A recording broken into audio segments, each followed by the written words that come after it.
uyu mushiki wacu yitwa Mugeni Edisa, adufitiye ubuhamya bugizwe n'ibice bibiri. Igice cya mbere ni iki ngiki ugiye gukurikira, kigizwe n'urugendo rw'ubuzima bwe kuva akiri umwana ndetse n'urugendo rw'ubuzima bwe mu by'umwuka kugeza aho akuriweho umutwaro w'ibyaha wari umuremereye. Uwiteka abahire. Yesu akanyoboza ubuntu bwe akangeza mw'ijuru. Sashimwe, nitwa Mugeni Edisa, nkaba ndi umumama w'abana 4, abakobwa 2 n'abahungu 2. nkaba nzanywe ahangaha gushima Imana bitewe n'urugendo rurerure yancishijemo mu bihe bitambutse. Ni muri ubwo buryo rero nje ahangaha guhamya iby'Imana yankoreye, ariko nkaba nifuje gutanga ubuhamya mu bika bigera muri 2. nkaba nshaka guhera ku gika cya mbere mbabwira iby'Imana yankoreye, urugendo rurerure nagendanyemo n'Imana kugeza aho nakuriyeho umutwaro w'ibyaha nkababarirwa ibyaha. Mbere y'uko njya mbere, reka banze nsenga Imana. Uhoraho, uriho, uzahoraho mu ijuru no mu isi, ku masi ataracumuye no mu mutima wanjye, izina ryawe nirishimwe. Uri Imana ivuga bikaba, yategeka bigakomera. Uri Imana yumva kandi igasubiza. Uri Imana ikora kandi ikabigaragaza, izina ryawe rihabwa icyubahiro. Muri uyu mwanya mpagaze mu izina ryawe, nzanywe ahangaha no guhamya urukundo n'imbabazi ugira. Nkaba ngusabye rero kugira ngo uzubane nanjye muri kano kanya, he kuba ari njyewe, ahubwo izina ryawe rihabwa icyubahiro. Ndaguhamagaye muri kano kanya kugira ngo ushyire amagambo yawe mu kanwa kanjye, he kuba ari njyewe. Ndashaka yuko hahandi hose twagiye duhurira, Mwami Yesu, wongera ukankoreramo nkavuga ibyo wankoreye. Ni byinshi, niyo mpamvu ngusaba kugira ngo untoranyirizemo ingingo z'ingenzi, izankiza, izakiza bene data, kugira ngo izina ryawe rihabwe icyubahiro. Mwuka wera rero niwe ninginze kugira ngo ambere umuyobozi. Icyakiza imitima y'abazumva ubu buhamya cyose gishyirwe mu kanwa kanjye.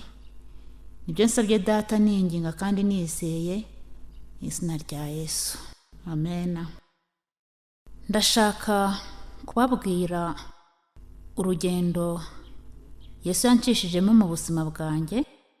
Nababwiye ko ndi umumama, ariko nkaba narakiriye imbabazi z'Imana ndi umukobwa mutoya w'imyaka 18. Ariko ntarazakira, ndashaka gusubira inyuma gatoya nkavuga ubuzima nanyuzemo, Imana yancishijemo. Ni ubuhamya burebure, ariko nk'uko nsenze mbwiye data kugira ngo agenda anyibutsa ingingo z'ingenzi, kuko ubuzima bwanjye bwose bwabaye ubuzima bw'intambara gusa. Nahuye n'uburwayi ndi umwana mutoya, uburwayi mbumarana igihe kinini. Nize amashuri 6, ntabwo nigeze nkomeza, sinayarengeje bitewe n'impamvu z'ubwo burwayi. Nakunze kurwara cyane, ababyeyi baramvuza mu buryo bushoboka. Nta buzima bwiza nigeze ngira, ariko ababyeyi baramvuje mu buryo bushoboka bwose. Nigaga ibyumweru 2, ibindi 2 nkabimara ndyamye. Rimwe nkatsindira ku manota ya nyuma nkimuka, ubundi ngasibira. Byaragiye bigeze mu mwaka wa 6, urwayi niko bwakuraga. Ngeze mu mwaka wa 6 biba ngombwa yuko mvamwo, bakabanza bakankurikirana. Nkarwara umutwe udakira, ndivuza biranga.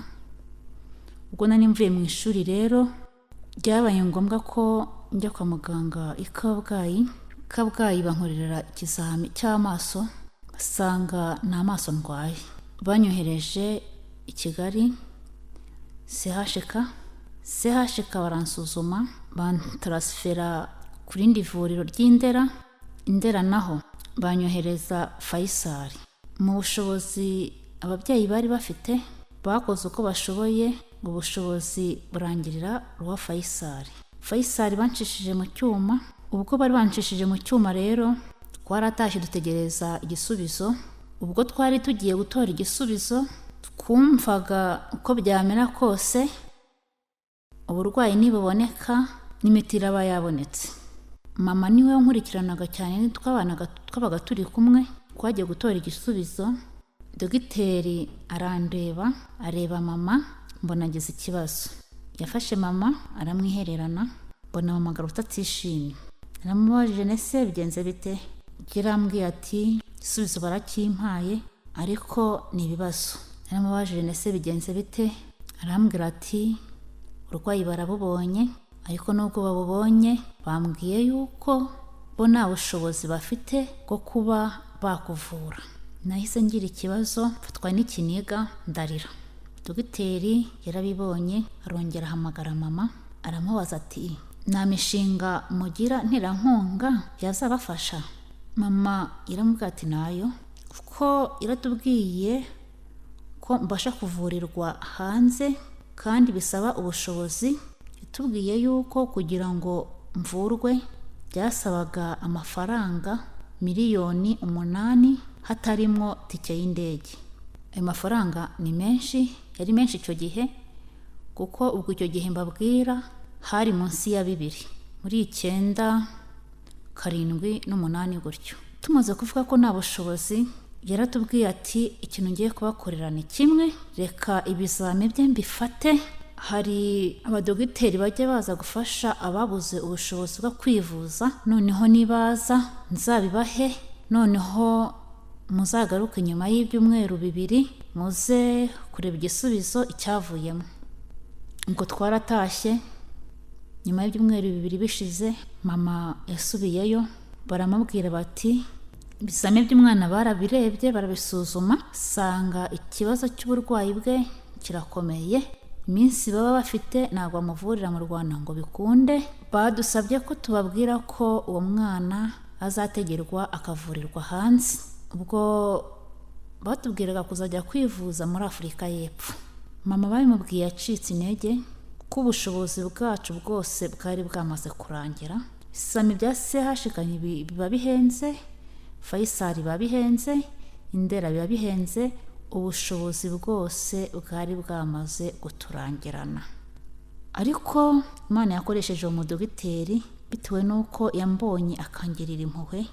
Arangije aramuga ati ngiye kugufasha, turebe ukuntu kwakwisunga minisiteri y'ubuzima ejya igerageza gufasha abatishoboye. Nugira umugisha usenge, niba usenga turebe ko mubo bazafata n'uyu mwana bamufata. Ngo byabaye ngombwa ko dutaha, nani ncumbitse muri famiye Kigali, ndataha. Amatangira urwo rugendo rwa minisiteri. Umudogiteri amwereka aho agana, amwereka aho akomeza. Icyo gihe hari hakiriho za komini. Ubwo naricaye, mama abyirukankamo, yabyirukansemwo imyaka 2 nta gisubizo turabona. Uburwayi bwanjye bwari bumaze kuremera, ariko bigeraho nsa nkaho mbaye ikinya, sigara ntakirwaye umutwe, ko narwaraga umutwe ukomeye cyane ku buryo wandyaga nahitaga ndyama hasi. Ariko numva umutwe urakize, ariko nsigarana isereri mu maso ndetse n'ingingo zose nkumva ntabwo nkomeye. Iyo nahagararaga nsa nk'umuntu utitira, ntabwo nagendaga. Iyo narebaga ikintu nakibonagamo ibintu 2. Nabona umuntu nkamubonamo 2, nabona umuhanda nkawubonamwo imihanda 2, buri cyose nakibonagamo 2. Ubwo byansabaga rero kuba ahantu hamwe, nkicara hamwe gusa. Mw'iyo myaka 2 nabanaga na mukuru wanjye mu Ruhango. Mama nawe akora urwo rugendo rwo kujya Kigali yongera agaruka, agenda agaruka. Natangiye kwiga gusenga. Ntabwo nari nzi gusenga, nari nkiri umwana, murabyumva. W'imyaka 12 n'itatu gutyo, nta masomo nari narigeze niga, usibye ibyo gendaga numva kera nkiri umwana, umutwe w'abana. numva ntangiye gutekereza Imana. Nibuka yuko Yesu ari mu isi yajyaga akora ibitangaza, yakizaga impumyi, yazuraga abapfuye, yakizaga ibirema. Nanjye ntangira gusenga mbwira Imana nti, Mana mbabarira, wakoreye ibitangaza impumyi, wakoreye ibitangaza ibirema, nanjye ndagukeneye, ndashaka ko nkorera ibitangaza. Imyaka 2 wicaye ni minini cyane. Nabonaga abantu bagenda mu muhanda, hariho ukuntu njyewe ntagenda, gahinda gakanyica, amababaro kanyica, nkumva ndababaye cyane. Nahoraga mu rugo, ntago nahavaga. Ubwo nta kindi nakoze, nanjye nisunze Imana, senga. Noneho nkibuka ko izo mpumyi Yesu yakizaga bakizwaga no kwizera. Noneho nanjye nasenga nkavuga ni, Imana nanjye ndizeye, noneho ngaho nkiza. Nkagerageza guhaguruka ngo numve ko Yesu yumvise gusenga kwanjye. Nahaguruka wapi, seri kamfata, nkongera nkumva biranze. Ndabyibuka igihe kimwe mama yaraje arambwira ati, rero ndakirukanka mu byangombwa byawe, aho uri ujye umfasha dusenge. Muri minisiteri bambwiye ko bajya bafasha abantu babuze ubushobozi bwo kwivuza hanze, ariko haba hari abarwayi benshi. Bambwiye yuko mu barwayi bateganya kuzafata muri uyu mwaka ari abarwayi batarenze 3, kandi abarwayi bahari ni benshi. Arambwira ati, bambwiye ngo senga cyane, ntabwo tuzi abo minisiteri zemeza, niba urimo niba utarimo ntabwo tubizi, mwebwe musenge. Nafashe igihe cyo gusenga, mu iyo myaka 2 narasengaga. Noneho ngezeho numva Imana itakinyumva, ndavuga nahandi ntabwo nzi gusenga. Nigira inama aho nari nicaye, ndavuga ni igihe nasengeye Imana ntabwo irimo iransubiza, yanze kunsubiza. Ndangije ndatekereza ati, ngiye gukora ikintu cya nyuma.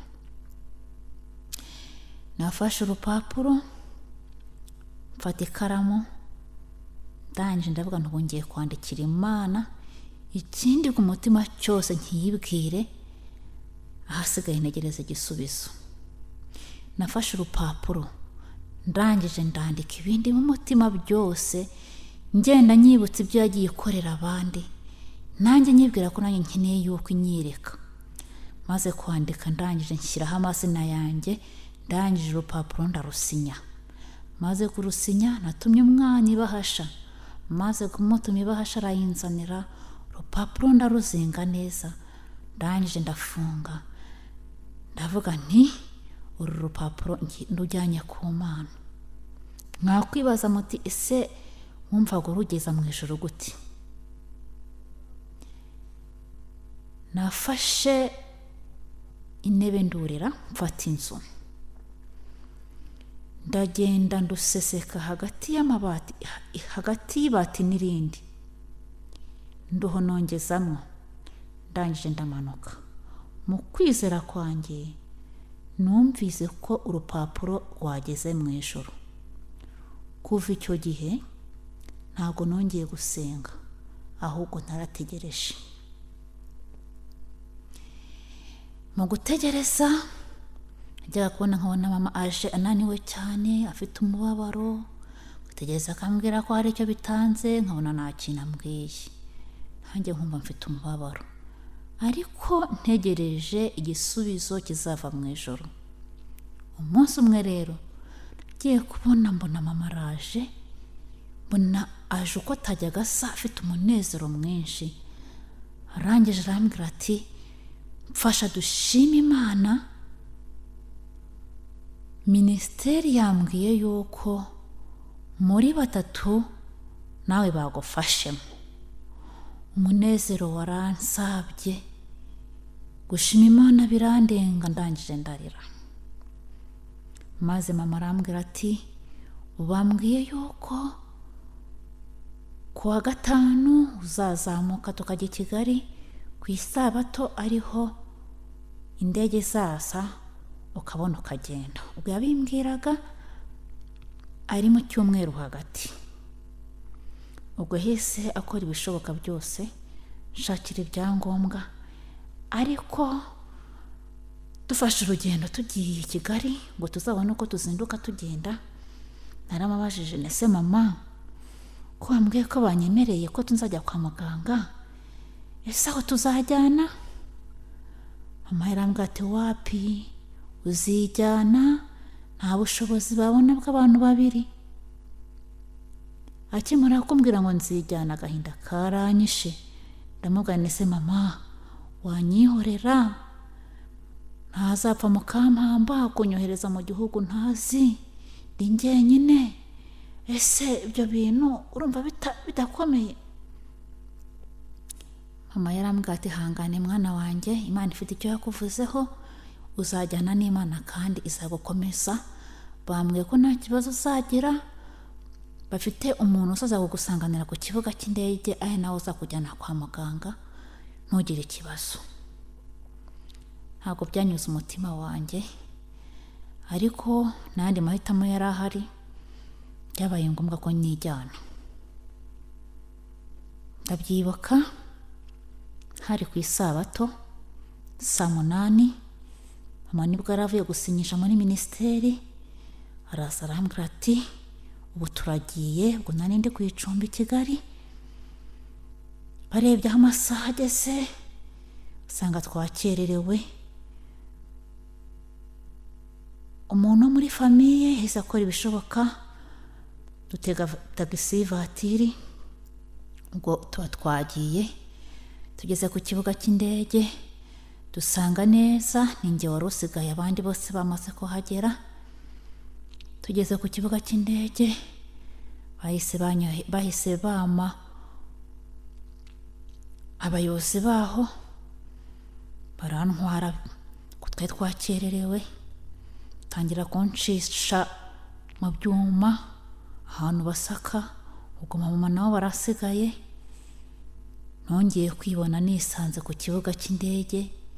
Ubwo nari nibwiraga yuko mama ari bumperekeze tukagenda akageza mu ndege akansezeraho, ariko ubwo sinongeye kubonana na mama ukundi. Ushinzwe gutwara abarwayi yarantwaye, ngiye kubona mbona angejeje imbere y'indege, amfata akaboko hamwe n'akabage kanjye, mbona ngejeje mu ndege, sinongera kubonana na mama ukundi. Gahinda karanyishe, mubabaro uranyica. Ngeze mu ndege arambwira ati icara aha ngaha. Ubwo muraba muhagurutse, nushaka uraryama, nushaka uricara, ubundi hari abagenzi bashinzwe gufasha abagenzi muri iyi ndege, ugira ikibazo baragufasha, ntugire ikibazo, haba ibyo kurya, haba icyo ushaka cyose baragufasha, nicyo bashinzwe. Yari isohokeye aragenda, asigara mu ndege. Nsigara nibaza, Mana, ngiye mu gihugu ntazi ururimi rwawe, Mana ni wowe nisunze, ndagusaba kugira ngo wari ugendana nanjye, kandi ndagusaba kugira ngo uzame kugaruka, kandi uzame kugaruka nkizi. Gahinda karanyica, ikinigo cyaramfashe ndarira, maze kurira n'andi mahitamo, nararyamye. Indege ubwo birahagurutse, ngiye kubona mbona indege iragurutse. Ubwo tuba turagiye. Ngeze mu ndege naratekereje, ndavuga nti iyo mbimenya nari kubwira mama akanshakira Bibiliya, akanshakira n'indirimbo, ahari nagerayo nazajya nisunga Imana, ikaba ari imbera mubyeyi wanjye, ikambera umufasha, ikambera umurwaza. Ariko nsangana na kimwe mfite, ariko mu mutima wanjye hazamwe indirimbo, agiye ndirimba paka ngezeyo ikongera ikagaruka. Yavugaga ngo aho njyanye na Yesu mba amahoro, iyo njyanye na Yesu sinigunga. Iyo ndirimbo narayiririmbye, ahasigaye nishyira mu maboko y'Imana. Mbabwire naragiye, ubwo twavuye ku kibuga cy'indege ari ku isabato 11:00, twageze ku kibuga cy'indege aho nagombaga kujya muri Afurika y'Epfo 6:00 za nijoro. Ngezeyo indege irahagarara, bagenzi bavamwo, ngiye kubona mbona nsigayemo njyenyine. Abashinzwe gufasha abagenzi baraje baramfata baransohora bangeza ku kibuga hasi. Mbona bazanye akagare banyicazamo, bamaze kunyicazamo ubundi barigendera. Nicara aho ngaho ntangira kubona abazungu, ntangira kubona abantu banyuranamwe bavuga indimi nyinshi, bakaza bakamvugisha reka data, bakamvugisha reka data, bagerageza kumvugisha mu ndimi zose reka data, nta rurimi na rumwe narinzi. None nkabona umuntu araje aransunitse anyigije imbere, undi akaza akamvugisha byamunanira akansunika akanyigiza imbere. Aho hantu narahabaye, mbwira Yesu ni uba ari ubana nanjye, wagombaga kuza kunsanganira. Nasanze yagize ikibazo tumutanga ko hagera ataraza, nahamaze umwanya munini nicaye gusa. Nagiye kubona rero mbona imodoka inturutse imbere iraza, ngeze iruhande mbona irahagaze. Ngiye kubona mbona havuyemo umugabo, havuyemo ngiye kumva numva amamagaye mu izina, ati Mugeni turaho neza, ati wihangane nakererewe, ninjye wagomba kuza kukwakira, nahuye n'ibibazo mu nzira ariko ntugire ikibazo. Ubwo yaraje amfata akaboko anyinjiza mu modoka, igare bari banyicajemwo ararizinga arishyira inyuma muri butu, turagenda. Yangejeje ku icumbi rye, niho naraye. Uwo muntu niwe wagombaga kunkurikirana. Nuko nahamaze iminsi igera muri 3, anjyana kwa muganga. Ngejeje kwa muganga bancisha mu cyuma, ndongera arangarura, mpamara icyumweru, ansubizayo, anshubijeyo, ninjira mu bitaro. Ubwo ansiga mu bitaro nawe arataha. Namaze iminsi 2 mu bitaro. Nyuma y'iminsi 2 nibwo nagiye kwiseta. Maze kugera ku iseta, nabaye nkihagera sinamenye ibyakurikiyeho. Bamaze kuntegura, nakangutse ndi mu byuma, ahantu hose ntadabuja, umutwe wose utagaragara, ahantu hose natabuja, ndembye cyane, nta mwuka mfite ariko nkanuye. Icyo cyumba nakimazemo iminsi 2.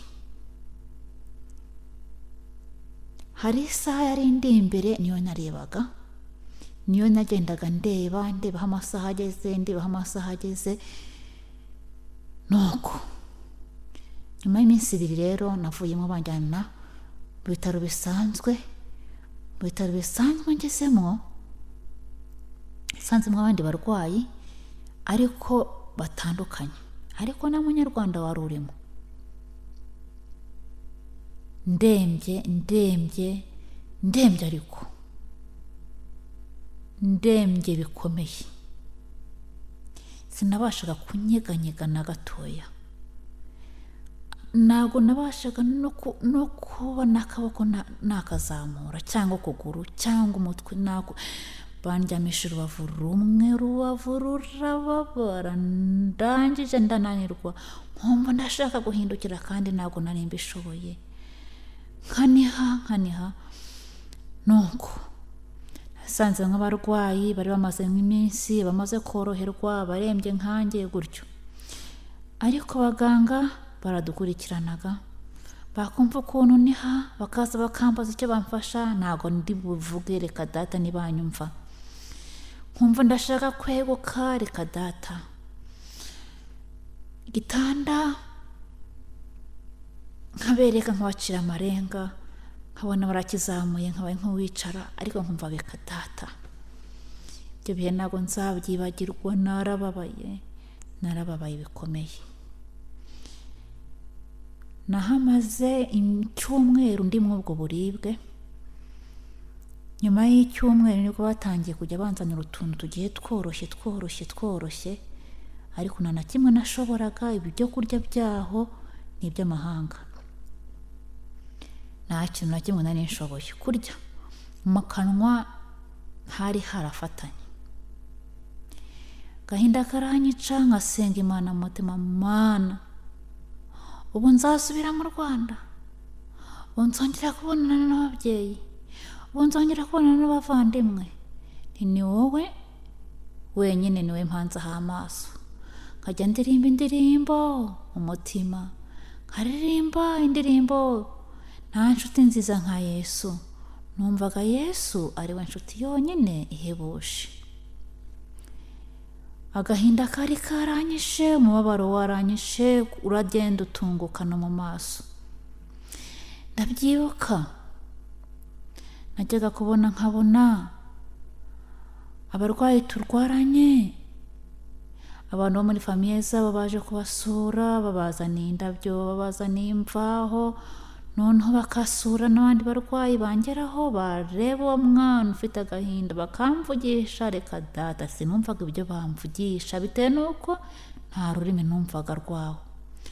Bandira bangirira impuhwe, barangiza bakamuha indabyo. Babaga bazaniye imiryango yabo, bazanaga indabyo, bakazana imvaho, bakaza bakantereka imbere ngo barebe ko nta kwishima. Reka data.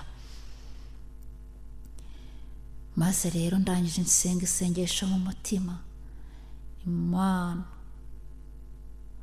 dore nta Bibiliya mfite, nta n'indirimbo mfite, ariko nzi kureba mu mutima, ndakwinginze ngwino ubane nanjye. Nkajya ndirimba nta nshuti nziza nka Yesu, indirimbo y'ijana. Ndangije gusenga, mbwira Imana, n'Imana, ndakwinginze, ndashaka ubutabazi bukomotseho. Maze gusenga iryo shengesho, haciye mu mwanya utari munini, ahantu nari ndyamye hari hateganye n'urugi abantu binjiriragamo. Ngiye kubona mu mwanya muto, mbona umuntu arinjiye, aza asanga igitanda nari ndyamyemo. Mbona uwo muntu arasa nk'umunyarwanda. Ngiye kumva, numva araje avuga ngo Mugeni, nguraho. Numva n'igitangaza, numva umuntu avuze mu ijwi, numva. Ndangije ndavuga ngo uraho. Atumeze ute? Ntinako, tumeze nabi. Humura, komera, uzakira. Noneho arangije kumvugisha, turavugana, ariko nani mfite agahinda mu mutima kantungutse n'inyuma. Arangije arambwira ati, ko mbona ubabaye, bimeze biti? Ndavuga nti ndababaye, ni kuko ndi kuribwa, ni kandi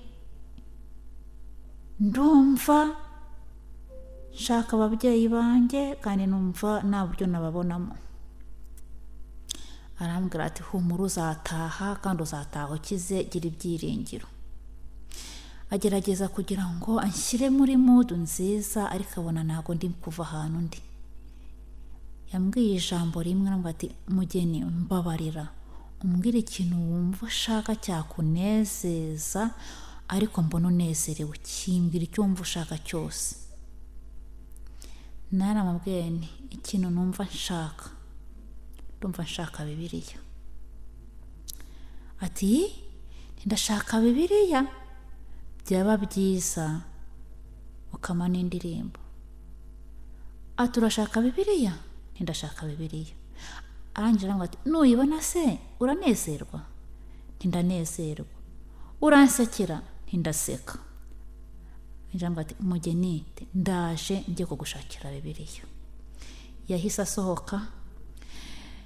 asohotse, numva umunezero uranyishe, numva neza Bibiliya ndayibonye mu kwizera.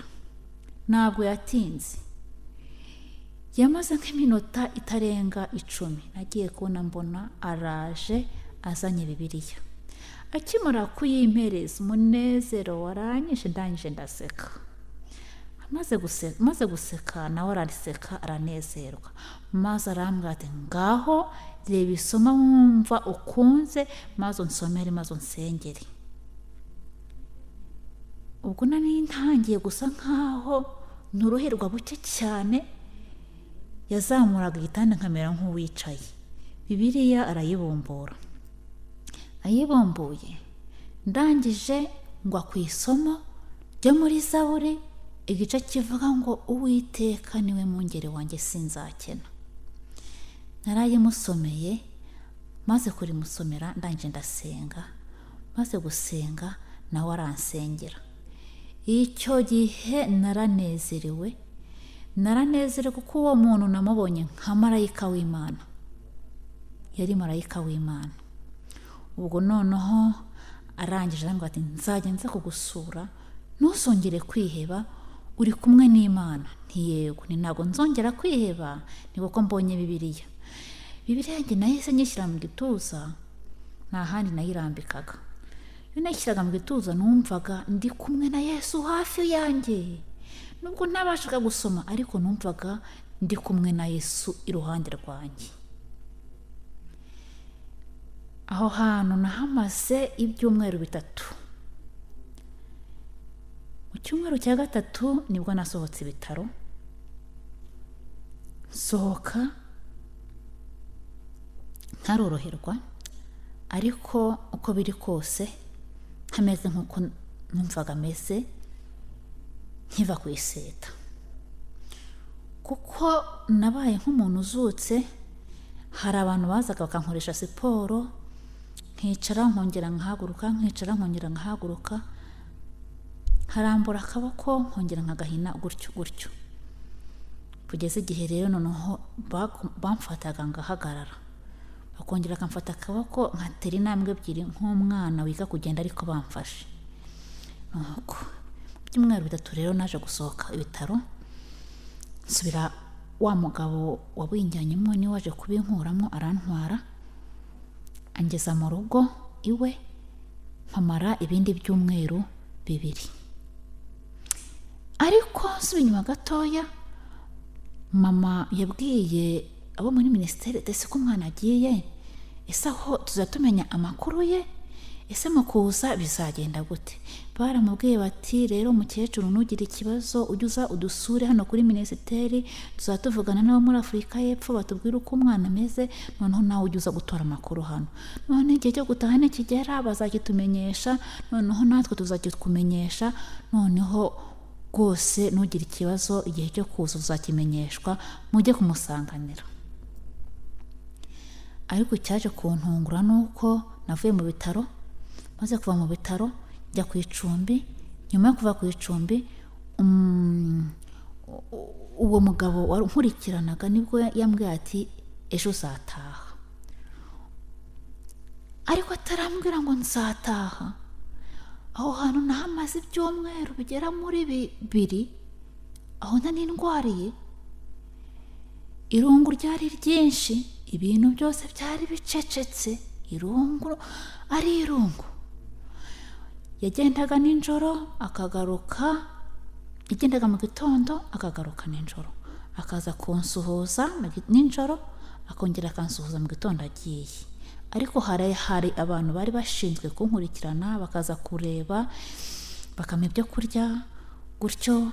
Hari icyumba nagombaga kuruhukimo, ibyangombwa byose byari bihari, nacyo zinageraga aho nagombaga kogera gutyo. Irungu rikanyica, nta muntu turi kumwe. Igihugu gituje utakumva nta n'inyoni yavugaga. Irungu ryaranyishe kugeza igihe numvaga ndamutse numvise n'umuntu uvuga ururimi rw'Ikinyarwanda cyonyine nwangira ubuntu n'Uwiteka. Umunsi umwe nagiye kumva, numva aho nari ndyamye, numva imbwa iramutse mu gipangu cyari gituranye naho narindi. numvise imbwa imotsi narindyamye, narabyutse numvira moka nk'iwacu mu Rwanda, narabyutse n'ubwuzu bwinshi ndagenda nicara ku idirishya, imbwira moka nyitega amatwi, numva iyo mbwa iranganirije, numva biranejeje. Reka mbabwire, hari ibintu tutajya duha agaciro. Iyo turi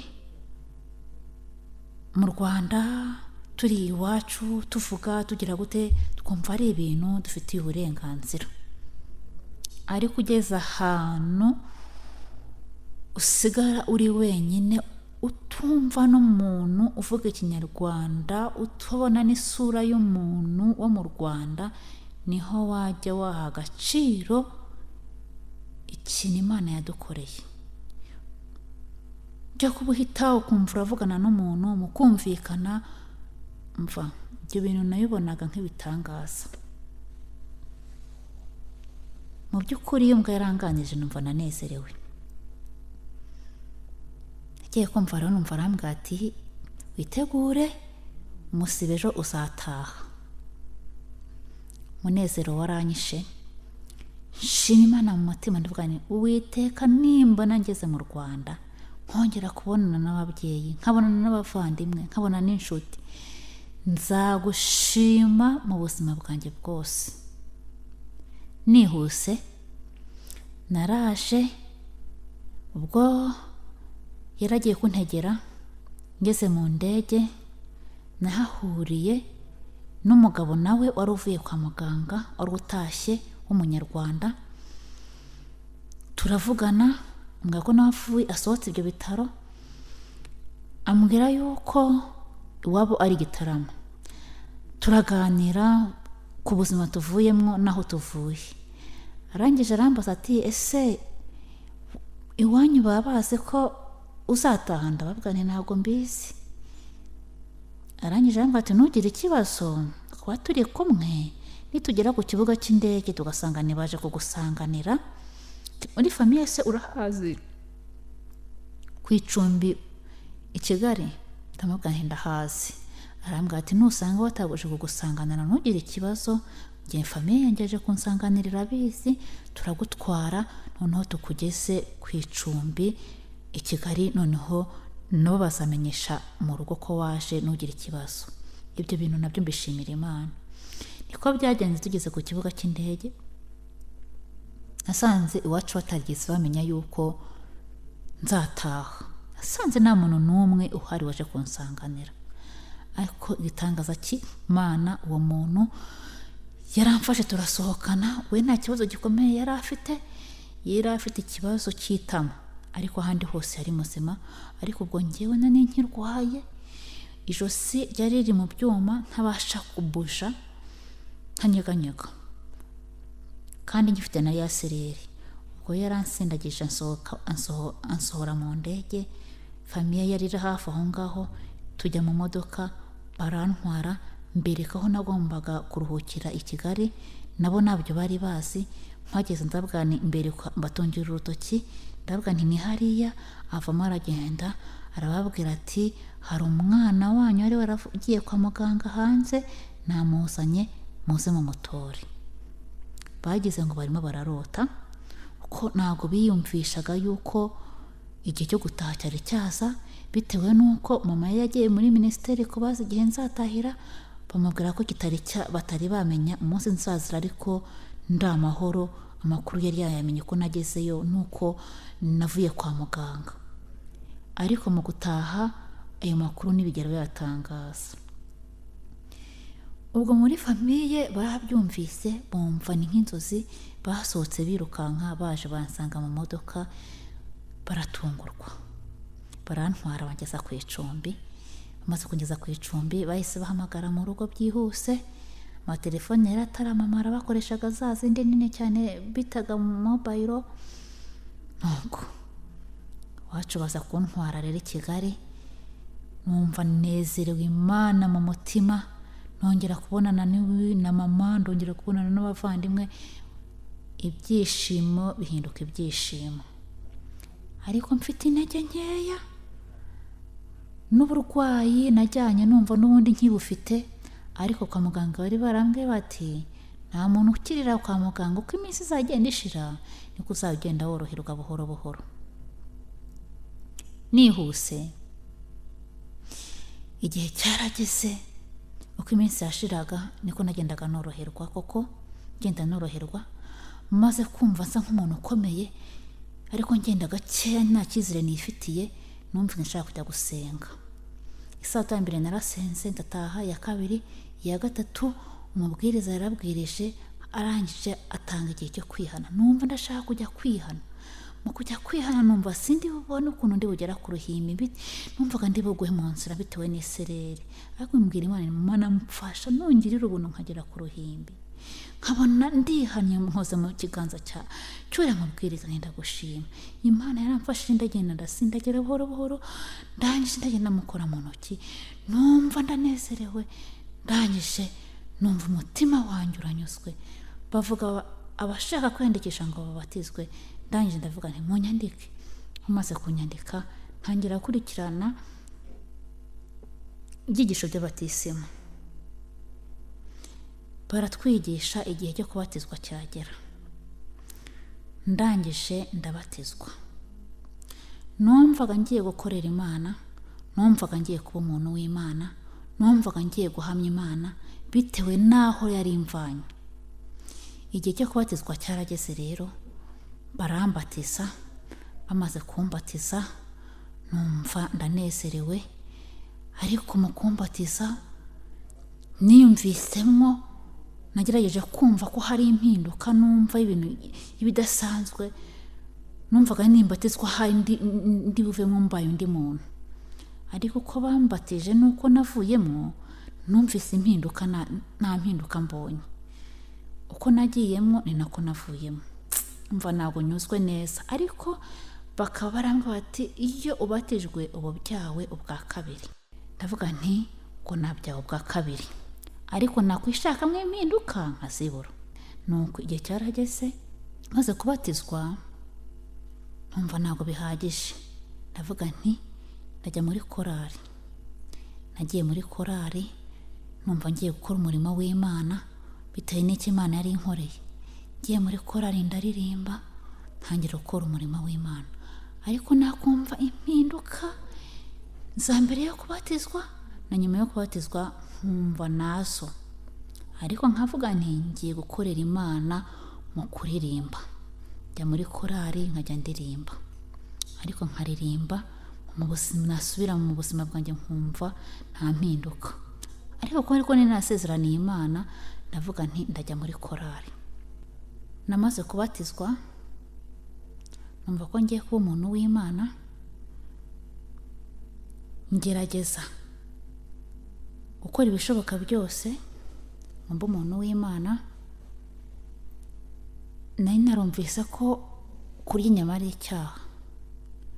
Maze kubatizwa nahise ndeka inyama, ariko mu by'ukuri nakundaga inyama mu buryo butangaje.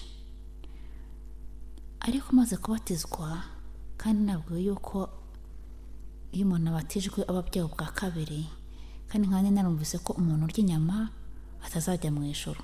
Inyama naraziretse kugira ngo zitazambuza kujya mu ijuru. Maze kuzireka, mbwira abo mu rugo nti sinzongera kurya inyama, bitewe n'ukuntu bari bazi nkunda inyama. Ndavuga ati ntabwo bishoboka, naraziretse koko. Ariko bitewe n'uko naziretse, kuko nshaka kuzajya mu ijuru, byambereye intambara itoroshye koko. Naraziretse, ariko numva umutima ukizishaka. Barazitekaga tukizirya, nanjye nkizirya, ntabwo twaziryaga inshuro nyinshi, bazitekaga rimwe na rimwe, nka rimwe mu cyumweru. Ariko maze kuzireka, mva noneho zahindutse ibyo kurya aho mu rugo. Bazitekaga inshuro nyinshi, kandi noneho bagateka nyinshi. Mu gihe nkizirya bazitekaga rimwe mu cyumweru. Noneho nareba ukuntu isafuriya yuzuye inyama, nkumva umutima urazishaka, ariko natekereza ukuntu nasihanye kandi nshaka gusajya mu ijuru, nkagira intambara y'umutima. Ubwo byabaye ngombwa ko noneho njya nzihishe, kuko ni narabwiye iwacu ko ntarya inyama. Ariko se nubwo nihishaga, Imana yo narayihishaga. Baraziryaga bakaziraza zigasigara mu bisorori, kandi nkizirya baratugeneraga. Mbona n'ikigeragezo gikomeye. Iyo bazirazaga numvaga umutima umbwira ati genda urebe, nkagenda ntarungurukamo nkasanga zuzuye isorori. None ndangije nkashunaho, namara gushuna nkongera ngapfundikira nkagenda. Mbaho ubwo buzima burya inyama kandi nzibye. Nyamara mu by'ukuri nta muntu wari warazinyimye. Murumva intambara? Nkajya nzirya nzibye. Ariko maze guhabwa imbabazi z'Imana, nasanze ko bya bindi byose nakoraga nabikoraga mu mbaraga zanjye. Imana yampaye imbaraga ku buryo inyuma ntongeye kumva umutima wanjye uzirarikiye, sinongeye kumva umutima wanjye uzifuza. Ariko mbere wahoraga uzifuza nkanazirya nzibye, ariko maze guhabwa imbabazi z'Imana sinongeye kumva ngize irari ry'inyama. Kuva icyo gihe kugeza uyu munsi wa none, nta nubwo n'umuhumuro wazo sinkibwo ko inyama zimeze, byahindutse amateka kuri njyewe. Aho nageze nzikunda, aho nageze nzanga. Mu by'ukuri nkimara kubatizwa ninjiye muri korari, numva ndi umukirisitu mwiza wemewe n'ijuru. Nari mfite ubupagani ntari nsobanukiwe. Nababwiye yuko nabaga kwa murama wanjye, aho nabaga ntabanaga na mugenzi wanjye w'umukobwa, twari mu kigero kimwe, ariko ntabwo twigeraga duhuza. Kandi muri korari twabanaga tumeze nk'abakeba. Ubwo mugenzi wanjye w'umukobwa nahabaga ndi kwa mukuru wanjye, uwo nawe yahabaga ari kwa se wabo. Twahoranaga amakimbirane atajya arangira, kandi badufashaga ibintu byose. Kuri buri kimwe cyose baratumenyaga, guhera ku mavuta kugera ku mwambaro kugera ku biryo. Ariko ntabwo twahuzaga, kandi turi mu kigero kimwe. Umva ubupagani. Hahandi badusigiraga imyenda ngo dufure, dufite amazi, dufite isabune, ariko kuba twakwicara hasi ngo tujye inama ntabwo byashobokaga, bitewe n'ubwo bupagani nyine murabwumva. Twajyaga gufura tugashyira imyenda hasi, buri wese akagenda atora uwe, n'undi atora uwe, n'undi atora uwe. Noneho nkamesi yanjye nawe akamesi ye, kandi ubwo amazi ari aho ngaho. Noneho iyo yageraga gutya yareba hirya cyangwa agiye nko mu rugo, nafataga nk'imyenda yanjye nkagenda nkajugunya muye, mu rwego rwo kugira ngo muhime. Nangiza nkafura yanjye vuba vuba, nkamwereka ko nzi kumesa vuba, nkamutanga kurangiza. Atari uko nzi kumesa vuba, ahubwo ari uko namufangiye. Mvuga ubupagani. Ntamara gufura nkagenda nkoga, nkaryama, akamesa wenyine ndyamye, nkumva ko ntamwumvishije. Mvuga ubupagani. Ndetse niyo amazi yabaga ari makeya, nafataga hasigaye nkayoga, yamara kumesa akabura amazi yoga. Mvuga ubupagani. Hahandi batuguriraga amavuta aho kugira ngo twashyize hamwe twisigane, ahubwo twarafunguraga nk'amafata yawe nanjye ndafata yanjye. Noneho akayabika nanjye nkayabika.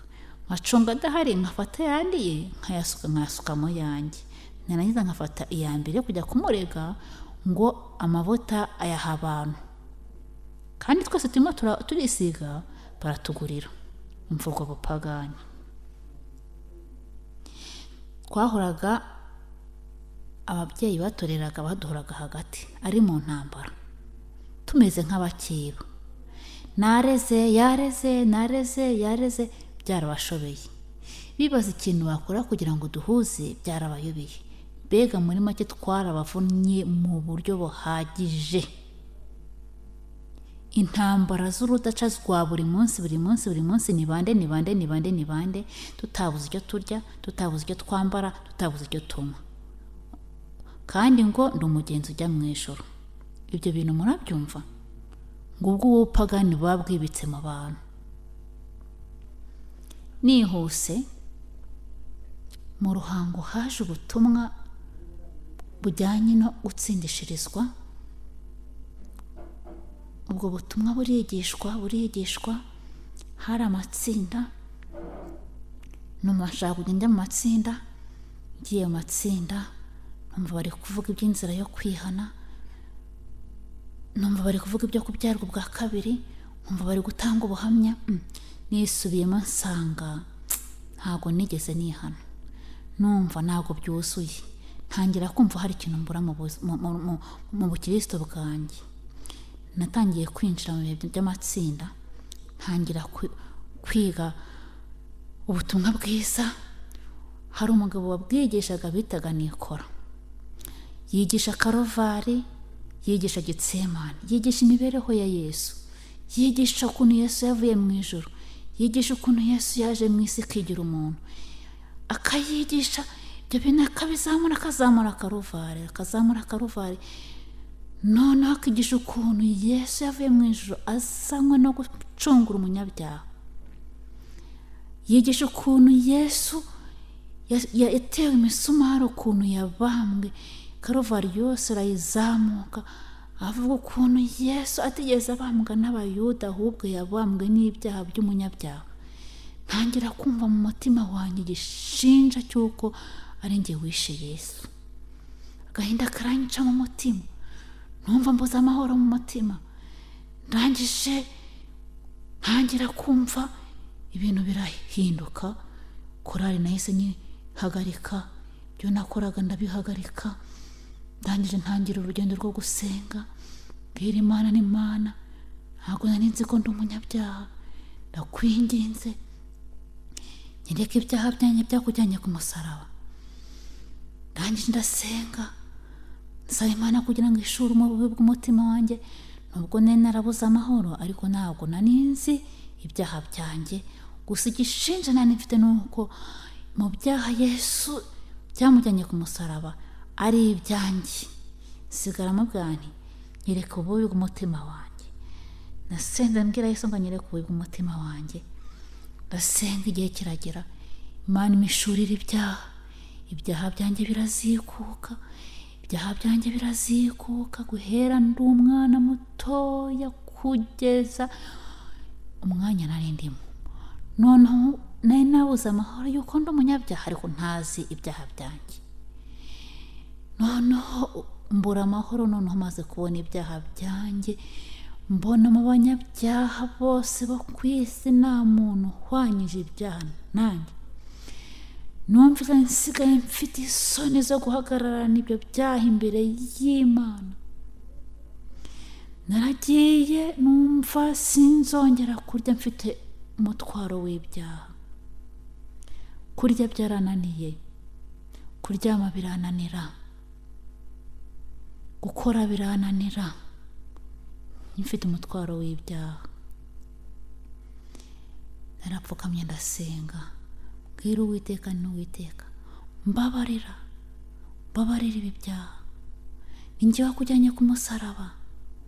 Nabonaga nta muntu ku isi ufite ibyaha nk'ibyo mfite, kandi nabonaga nta wundi muntu wajyanye Yesu ku musaraba i Karovari, ari njyewe njyenyine. Urubanza rushingwa mu mutima wanjye, mbura amahoro, kwicara bikananira, kuryama bikananira, kurya bikananira, ibintu byose birananira. Sigara n'inginga Yesu ngo mbabarire ibyaha byanjye. None ngeraho numva mfite isoni z'ibyaha byanjye, ngenda njya mu cyumba ndikingirana, ndavuga hatagira umuntu, nabonaga ibyaha byanjye, nareba umuntu nkavuga uko nibonaga, navuga n'abantu bose niko bandeba, nkabona ibyaha byanjye birimo biragaragarira abantu bose, ndavuga n'icyaba cyiza, reka njye mu cyumba aho abantu batandeba, ndirire Imana inkureho uyu mutwaro, abantu batakomeza kumbona. Noneho bigeze nkumva naga Imana iri kunyumva, navuyeho nabaga, ndangije ndavuga ntahari ngiye ku rusengero, ko ari ku rusengero ahari Imana yanyumva vuba kurenza uko nasengera mu rugo. Ndabyibuka navuye mu rugo ari 9:00 za nijoro, urugendo nagenze njya ku rusengero hari nijoro, nitaye nk'ibisimba birandya, nta muntu wari ugendaga izo 9:00 za nijoro. Ndagenda njya ku rusengero, hano nasengera, twasengeraga mu Gishuru, hari urusengero rwari rutaruzura, rwari rugeze hagati, ndagenda ndwinjiramo, ntago hakingwaga. Ndagenda nicara ahantu hari Yorodani, nicaramo muri izo 9:00, nsenga Imana, mbwira Imana, Mana mbabarire ibyaha, reka data nkabona umutwaro w'ibyaha uri kurushaho kunzika. Nagiye kubona mbona igisimba kimagaze iruhande, ndangije ndavuga n'iki gisimba, ntabwo wabwo igisimba nani mfite niyaga cyari kindi bikagira inzira, nta rupfu ruruta urunguru. Igisimba kirandeba, ntabwo ubona nifite ku gisimba kiri burya, sinzi igisimba niba ari imbwa niba ari iki, kirandeba nanjye ndakireba, mbwira Yesu niba utambabariye ibyaha, reka iki gisimba kize kindye. Igisimba cyarandebye kirangije kirigendera. Ndasenga bwakeye numva reka data nkumva ibyaha nta hantu birimo birajya. Nabaye mw'ibyo bihe, maze kwerekwa ibyaha byanjye narabyeretswe, ntinda kwizeza umutima imbabazi z'Imana. Namaze mw'ibyo bihe hafi amezi 2, umubiri uragenda unshiraho, nari nsigaye ntunzwe n'amazi yo kunywa gusa. Najyaga gufata icyo kurya, nashyira ku munwa, nkahita numva urubanza mu mutima wanjye, urarya ari we wajyanye Yesu ku musaraba. Najya kwasama, nkahita mbifasha hasi, simbirye. Namaze icyo gihe ntabasha kurya, najya kurya byagera ku munwa nkahita mbifasha, igishinja kikanyica nkahita mbifasha hasi, usibye amaso yo kunywa gusa. Umubiri uragenda unshiraho. Abo twabanaga, umutware wa mukuru wanjye yarandebye ati ibisazi byabafashe ni bwoko ki, uko iyo nzira yabanje kwinjirwamo na mukuru wanjye. Arangije yari ari mu bihe byo gushaka imbabazi z'Imana, nanjye ndi mu bihe byo gushaka imbabazi z'Imana. Arangije ansanga aho narindi murama wanjye, aho nari nicaye mfite ibitabo, arabifata arabitwara, ati ibyo bintu mwinjiyemo simbishaka, mbwira nabi. Kumbwira nawe mva simbyumva. Icyo nakoze nuko nahise mpaguruka nkajya nirirwa ku rusengero, nkataha nimugoroba. Gukora ntabwo nakoraga, nta nubwo naryaga, nta nubwo naryamaga. Nkaba ku rusengero ndi mu ishyamba senga, mbwira Imana wambabariye. Ndebye umutwaro w'ibyaha byanjye, ndebye ukuntu bingana, ndebye ukuntu urubanza rungana. Nasenze ishengesho ntazibagirwa. Nabwiye Yesu nti, Yesu ndeka ngusabe ibintu 2. Niba ubona imbabazi ugiye kumpa, nzazipfusha ubusa, undeke mpfe. Ariko niba ubona nzaziha agaciro, kugeza igihe uzazira, unduhuriye umutwaro. Nabaye mw'ibyo bihe, imbabazi ndazibura, urupfu ndarubura. Ariko igihe kimwe ntazibagirwa, numvise mu mutima wanjye ntangiye kuzana amahoro. Ndakomeza ndasenga ndavuga nti Imana igiye kungirira ubuntu. Ariko bitewe nuko abatwigisha akavuga ati iyo umaze kubabarirwa ibyaha uhishukirwa Yesu. Nahise namara gusenga nkajya mu cyumba nkaryama ngaramye nkareba hejuru ngo ndebe ko mbona Yesu. Yesu simubona. Numvise ntangiye kuzana amahoro ndavuga nti hari Yesu agiye kwita kurikiraho. Nigaga Karuvali nkareba imibereho ya Yesu yabayeho, nkiga Getsemani. Maze kubyiga, maze kubura amahoro y'umutima ndi gusenga isengesho ryo kubabarirwa ibyaha, byose nabifashije hasi. Sinongera kwiga, sigara nsenge mbwira Imana nti ndashaka kugira ngo nkureho umutwaro w'ibyaha.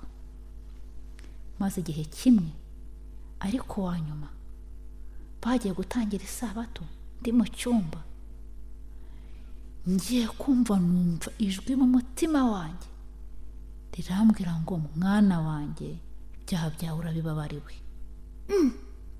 Oya, nanjye ndavuga nti menya hari ari amarangamutima yanjye. Nongera kumva ngo ibyaha byawe urabibabariwe. Numva umunezero mwinshi mu mutima wanjye. Numva ijwi rimbwiye ngo reba isomo riboneka muri Matayo, mpabwa igice mpabwa n'umurongo. Bibiliya ntabwo nari nyifite, indirimbo ntabwo nari nyifite. Bari babintwaye bavuga bati ibyo bitabo nibyo bigiye kubasaza. Iryo tangazo naryumvise hari nijoro ariko wa nyuma mu masaa 10. Nihutiye kujya gushaka igitabo cy'indirimbo, nihutiye kujya gushaka Bibiliya ngo ndebe iryo somo mpawe, ndebe niyo n'indirimbo nari mpawe. Nagiye kureba Bibiliya, ndebe iryo somo cy'uko ibyaha byanjye mbibabariwe. Ndirebye ndangije nsanga nk'uko narihawe mu mutima wanjye niko nasanze rivuga. Ryavugaga iby'uriya muntu wari umaze igihe kinini, igihe se mubwiraga ati byuka wikorera uburiri bwawe utahe. Iryo somo nararisomye, umunezero uranyica. Itangazo ry'imbabazi ndaribona mu mutima wanjye, ndibona muri Bibiliya. Indirimbo nahawe nyirebye izi ntangariza imbabazi.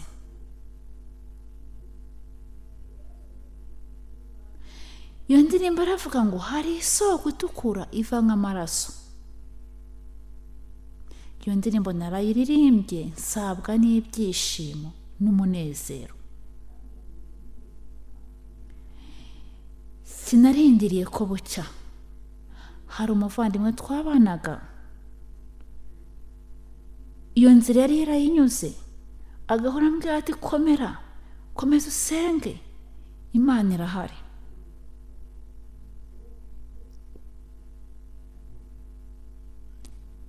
Nuko nihutiye kujya kumubwira ko nahawe imbabazi z'Imana. Naragiye mubwira ibimbayeho, mubwira itangazo ijuru ritangarije umutima wanjye, mubwira amasezerano ijuru rimpaye, mubwira indirimbo mpawe n'ijuru. Arangije aramfasha arambwira ati pfukama dusenge. Turangije turapfukama turasenga. Nagize amahoro mu buzima ntigeze ngira kuva navuka. Sinigeze ngira amahoro angana nk'ayo nagize icyo gihe mpawe itangazo ry'imbabazi z'Imana. Nagize amahoro mu mutima ntigeze ngira mu buzima bwanjye. Ubu ndi kubivuga ndi umubyeyi, ariko kugira ngo mwumve uwo munezero n'ayo mahoro nagize. Nakoze ubukwe buranezeza, narabyaye, umwana aranezeza. Hari n'ibindi byinshi binezeza muri ubu buzima, ariko nta kintu mu buzima kigeze kinezeza nk'igihe nahabwaga itangazo ry'imbabazi z'Imana. Nta kintu kigeze kinyura umutima wanjye nk'igihe nahabwaga amahoro yo mu mutima. Nagize amahoro yo mu mutima, nezererwa Imana, ndanje mbwira Imana nti Mana, kuva umpaye imbabazi zawe ndagusabye kugira ngo ume kuzikomereramo, uzandinde gusubira inyuma, uzandinde gucika intege, kugeza igihe uzazira nkakubona amaso ku maso, kuko urukundo wankunze ndi umunyabyaha ntacyo nshaka kuzakureba amaso ku maso nkagushimira ibyo wankoreye. Maze guhabwa imbabazi z'Imana, namaze igihe runaka mfite ayo mahoro y'umutima, ntazi naho icyaha kiba, uko icyaha gisa. Numvaga nibereye muri ayo mahoro, numva ntazi uko icyaha gisa. Ibyo bihe nabibayemo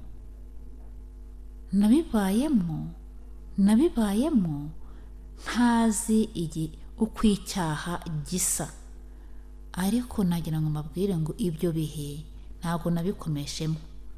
Igihe cyarageze nongera kwisanga ndi wa wundi, ariko niba mfite ibyiringiro by'imbabazi z'Imana. Noneho ahubwo ntangira urugamba rw'ukuntu ngiye kurwana intambara z'icyaha. Nimpawe imbabazi z'Imana, ariko mu buryo bw'agateganyo. Noneho ngiye gukomeza urundi rugendo, Imana igiye kuntangiza urundi rugendo. Ariko nagira ngo mbabwire ngo Uwiteka amaze kungirira ubuntu, amaze kunyereka ibyaha byanjye, ubwo nari ndi nk'ako gahinda k'ibyaha twarabanaga, areba ukuntu meze, nuko ubwo butumwa nawe yumvise ahari ashaka kugira ngo abukurikire. Mukuru wanjye arambwira ati noneho mujye mujya ibihe kugira ngo tutagirana amashyari. Nkiga uyu munsi nawe akiga ejo. Maze kubabarirwa, nawe nibwo yahise yinjira mu kika cyo kwerekwa ibyaha. Maze guhabwa imbabazi z'Imana, ndebye ahantu mvuye, ndebye ahantu mugenzi wanjye agiye, namugiriye impuhwe. Nakoze ibishoboka byose ndavuga nti umva, ntugire ikintu na kimwe wongera gukora ahangaha, bimparire, genda wirwarize. Ahubwo ngerageza kujya nawe mufasha gusenga, ndamusengera. Ibyo bihe yabibayemo Uwiteka amugirira ubuntu, nawe aramuhishurira, ariko mu buryo bukomeye. Njyewe nazibonye maze hafi amezi 2, ariko we agiye kubona imbabazi amaze hafi amezi 3. Yarateye agahinda, yaragirana nuko umubiri umushiraho. Mu rugo babirwa ibyabaye. Murama wanjye yaravuze ati iyo nyigisho muri kwiga ibagize uko nguko, ibyo bintu simbyumva. Akora ibishoboka byose ngo bituvanemo, biramunanira. Ariko noneho we yaragiye kurwana, ariko njyewe namaze kuhatambuka, ibyamubangamiraga byose nagerageje kubijyamo, abibamo. Ariko igihe cyageze Uwiteka amugirira ubuntu, amutwara umutwaro, amabarira ibyaha. Reka mbabwire, twagize ibihe by'umunezero. Narasenze ku giti cyanjye, nawe asenga ku giti cye. Nemezwa n'Imana n'umutima wanjye ko ngomba kumwaturira. ubwo napangaga kumwaturira nasanze nawe afite uwo mugambi wo kunyaturira. Nambwiye ndagushaka, arambwira ati nanjye nagushakaga. Twaraye nijoro twisubiramo, mubwira ubugome namugiriye, mubwira ibyaha namugiriye, ndamwaturira. Maze kumwaturira nawe aranyaturira, maze kunyaturira ampa imbabazi nanjye ndazimuha, turangije turapfukama turasenga. Ibyo bihe byatubereye ibihe byiza, iryo joro uwo munsi watubereye ibihe byiza. Noneho turangije tujya inama, turavuga tuti rero ubwo tubabariranye, twateje amakimbirane muri uyu muryango, twabujije umutekano ab'uyu muryango, reka nabo tubaturire. Ubwo byabaye ngombwa duhamagara ababyeyi batureraga, turangije turabazana tubicaza hamwe. Ndangije ndatura, mvuga ibyaha byanjye, mvuga ukuntu naremereye mugenzi wanjye, mvuga ukuntu nabona baremereye. Ndangije ndabwira nti nimumbabarire. Nawe ahera ko akurikiraho nawe avuga ibye. Noneho barangije baravuga ati noneho twizere yuko ibintu bigiye kuba amahoro. Turababwira duti ntago muzongera kumva intonganya mw'uyu muryango. Niba hariho umuntu nakunze mu buzima, uwo muvandimwe naramukunze, turagenda dushyira hamwe, aba inshuti yanjye, nawe aba inshuti, nanjye mba inshuti yiwe. Nuko dukomeza umurimo, ariko tuwukomeza dufite icyerekezo. Noneho tuba abaririmbyi, turirimba ibintu twumva, turirimba ibintu twumva muri makeya. Yabaye inshuti yanjye, dutangirana urugendo. Mva aho nabaga ndi yabaga hari. Mu gihe mbere ntiyatinyuka kuba yanyambarira umwenda, natinyuka kuba yanyambarira inkweto, ariko twatangiranye urugendo dusigara tumeze nk'impanga, ku buryo aho umwe yabaga ari n'undi yabaga ari aho ngaho, turimba no muri korari imwe. Igihe kiza kugera rero, noneho biba ngombwa ko ashaka.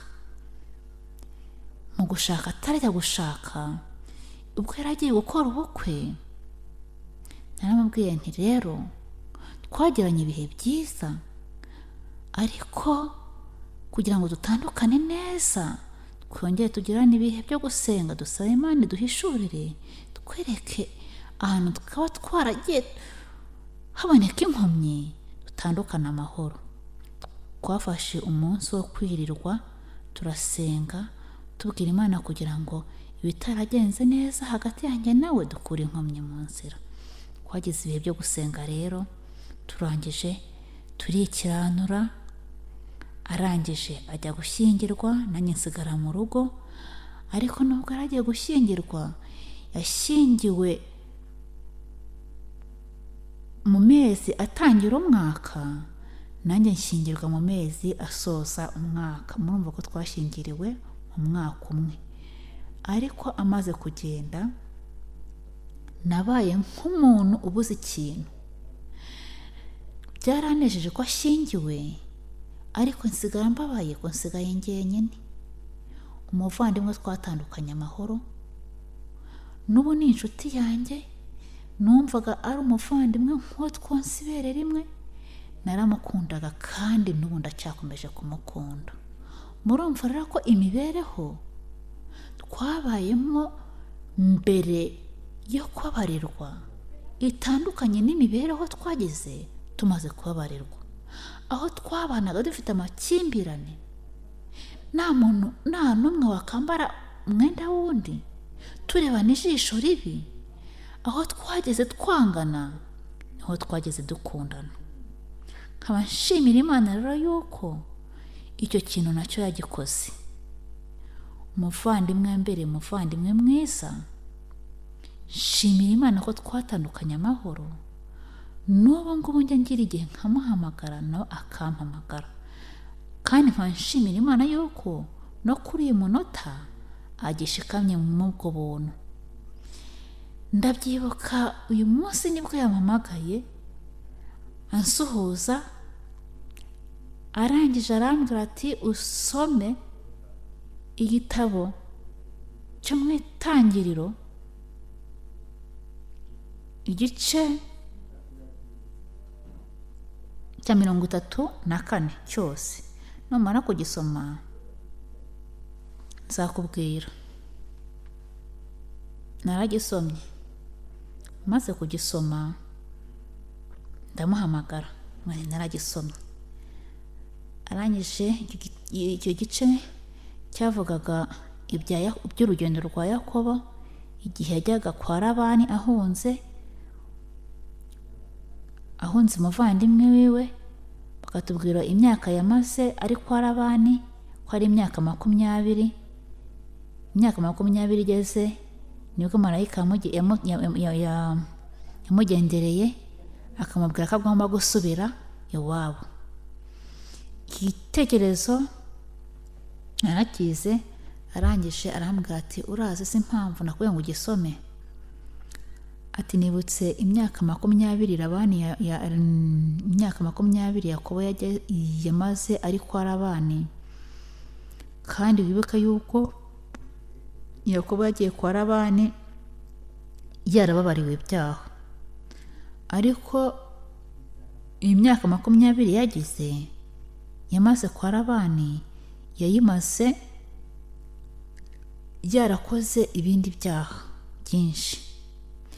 Nibutse iyo myaka 20 yamaze, nibuka natwe imyaka tumaze, nsanga tumaze imyaka 20 duhawe imbabazi z'Imana.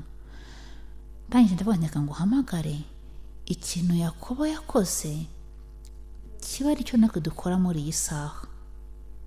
Avuye kwa Labani nibwo yakoze urugendo akamara iminsi asenga akirana na marayika. Urugendo rwo kwisubiramo. Muri make impamvu mvuze ibyo ngibyo nagira ngo mbereke ko babwire ukuntu tugifitanye ubumwe na yasano. Mu by'ukuri iyo umuntu ahawe imbabazi z'Imana amateka arahinduka. Ibyo umuntu yakundaga kera asigara byanze, ibyo yangaga kera agasigara bikunze. Nkaba nshimira Imana rero yuko ibyo abantu dushaka kugerageza gukora mu mbaraga zacu hari aho bigarukira, ariko Yesu we iyo umufite mu mutima wawe, cyane ko ari wabyivugiye ngo ntacyo mubasha gukora mutamfite. Ibyo ni ukuri koko. Iyo ufite Yesu mu mutima wawe abasha gukora ibyo utashobora. Bya bindi byajyaga bikunanira akabishoborera muri wowe. Imana ihabwe icyubahiro.